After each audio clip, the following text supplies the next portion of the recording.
Comparison of the U.S. Constitution with the Articles of Confederation. Articles of Confederation and the U.S. Constitution have much in common, though they also have some differences. To begin with, these two were made by the same people who had different views. They have been considered to be the official government of the United States for an extended period, as they served as the laws to be followed. In both articles, the nation has been recognized as the United States of America.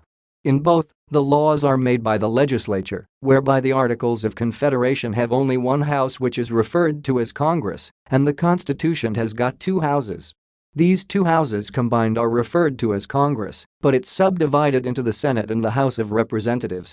Articles of Confederation Congress are made up by members who range between 2 and 7 per each state, while 2 senators per every state represent the Constitution, but it depends on the population of each state. Voting in Congress is stated as 1 vote per state in the Articles of Confederation, while in the Constitution is 1 vote per 1 representative. The system of appointing members is in the manner that representatives are to be elected by the popular vote in the Constitution. In the Articles of Confederation, members are appointed by state legislatures. In the Constitution, the legislative office is designed for representatives to serve for 2 years and 6 years for senators. In Articles of Confederation, the term is 1 year. The legislative office has got a term limit of not exceeding 3 years out of 6 in the Articles of Confederation, but there is no limit in the Constitution. The Articles of Confederation do not recognize any executive, but the Constitution acknowledges the President as the executive. The amendments of laws will be changed through the agreement of all the states by the Articles of Confederation, but by 3/4 of all states in the Constitution.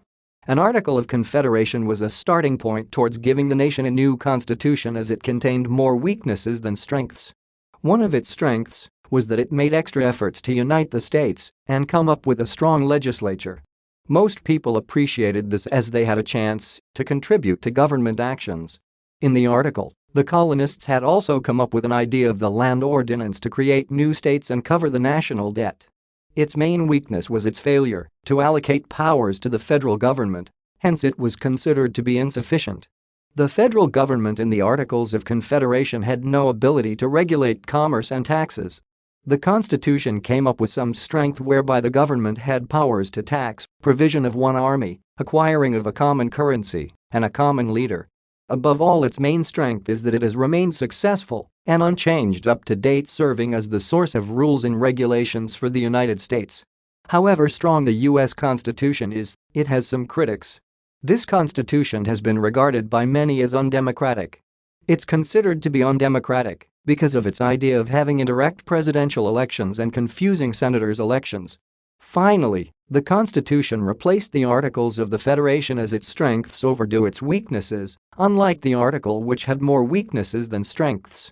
This essay on comparison of the U.S. Constitution with the Articles of Confederation was written and submitted by users Anelia Campbell to help you with your own studies. You are free to use it for research and reference purposes in order to write your own paper. However, you must cite it accordingly.